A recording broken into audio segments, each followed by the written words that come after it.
നമസ്കാരം. Welcome to Geetha's ഭക്തി ഗീതം.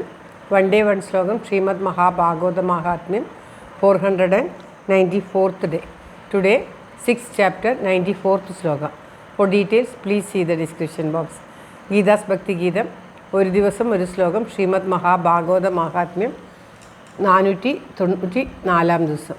ഇന്ന് 6ാമത്തെ അധ്യായത്തിലെ 94ാമത്തെ ശ്ലോകം. ഓം നമോ ഭഗവതേ വാസുദേവായ. ഓം ശ്രീകൃഷ്ണ പരമാത്മനേ നമ. ഹരിശ്രീ ഗണപതയേ നമ. അവിഘ്നമസ്തു ശ്രീ ഗുരുഭ്യോ നമ. ഓം തത്സത്. കൃഷ്ണം നാരായണം വന്ദേ. കൃഷ്ണം വന്ദേ വ്രജപ്രിയം. കൃഷ്ണം ദ്വൈപായനം വന്ദേ. കൃഷ്ണം വന്ദേ പ്രദാസുതം.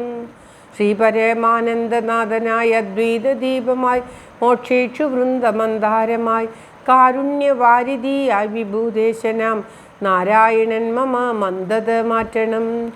ഓം തത്സത്. ശ്രീമദ് മഹാഭാഗവത മഹാത്മ്യം 6ാമത്തെ അധ്യായത്തിലെ 94ാമത്തെ ശ്ലോകം. ഓം ഭക്തിസുധാഭ്യാം സഹരക്ഷിതാസ ശാസ്ത്രേ സ്വകീയേഭി തഥാ ശുഗേന അദോ ഹരിർഭാഗവതസ്യ സേവന ചിത്തം സമായാതി വൈഷ്ണവാനാം. ഓം തത്സത്. ഭക്തിസുധാഭ്യാം സഹരക്ഷിതാസ ശാസ്ത്രേ സ്വകീയേഭി തഥാ ശുഗേന അദോ ഹരിർഭാഗവതസ്യ സേവന ചിത്തം സമായാതി വൈഷ്ണവാനാം.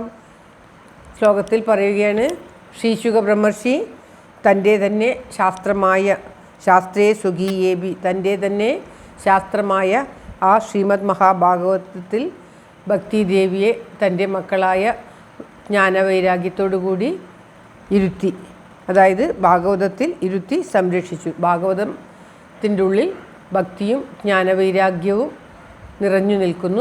അവരെ അതിൻ്റെ ഉള്ളിൽ ഭഗവാൻ ഇരുത്തി.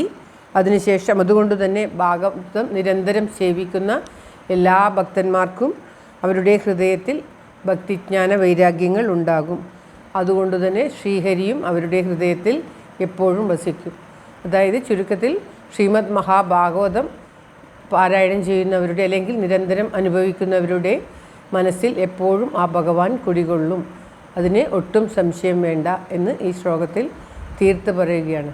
ശ്രീമദ് മഹാഭാഗവതത്തിലാണ് ശ്രീകൃഷ്ണ ഭഗവാൻ സ്വധാമം വിട്ടു പോകുമ്പോൾ തൻ്റെ ചൈതന്യം ലയിപ്പിച്ചത്. അതല്ലാതെ ഇവിടെ ഈ ശനകാദികൾ നടത്തിയ സപ്താഹത്തിൻ്റെ ഒടുവിൽ ഭഗവാൻ തന്നെ വന്ന് അവിടെ പ്രസാദിച്ചു. ശ്രീശുക ബ്രഹ്മർഷി ഭക്തിജ്ഞാന വൈരാഗ്യത്തെ അതിൽ ഇരുത്തി. അങ്ങനെ ആ ശ്രീമദ് മഹാഭാഗവതം ഭാഗവതത്തെ സേവിക്കുന്നുവോ അവരുടെ ചിത്തം സമായാതി വൈഷ്ണവ അവരുടെ ചിത്തത്തിൽ എപ്പോഴും ആ ശ്രീഹരി വസിക്കും. അതിൽ ഒട്ടും സംശയം വേണ്ട എന്ന് ഈ ശ്ലോകത്തിലൂടെ ഉറപ്പിച്ചു പറയുകയാണ്.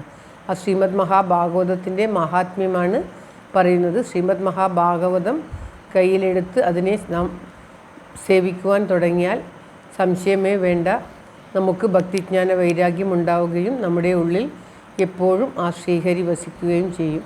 ശ്രീഹരി വസിച്ചാൽ പിന്നെ മുക്തിക്ക് ഒട്ടും പ്രയാസമില്ല.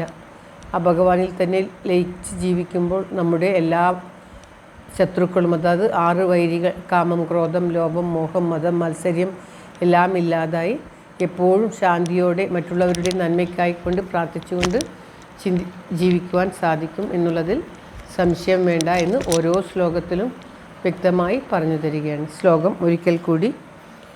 ഭക്തിസുധാഭ്യാം സഹരക്ഷിതാസ ശാസ്ത്രേ സ്വകീയേഭി തഥാ ശുഗേന അദോ ഹരിർഭാഗവതസ്യ സേവന ചിത്തം സമായാതി വൈഷ്ണവാനാം. സർവത്ര ഗോവിന്ദനാമ സങ്കീർത്തനം. ഗോവിന്ദ ഗോവിന്ദ. എല്ലാവർക്കും എല്ലാവിധ ആയുരാരോഗ്യ സൗഖ്യവും നന്മയും പ്രാർത്ഥിച്ചുകൊണ്ട് ഭഗവത് സമക്ഷം ഈ ശ്ലോകം സമർപ്പിക്കുന്നു. Geetha Rajan. Thank you for watching. All the best. Have A very very nice day. God bless you. ദൈവം അനുഗ്രഹിക്കട്ടെ. എല്ലാവർക്കും എല്ലാവിധ ആയുരാരോഗ്യ സൗഖ്യവും നന്മയും ഉണ്ടാകട്ടെ. ഓം തത്സത്.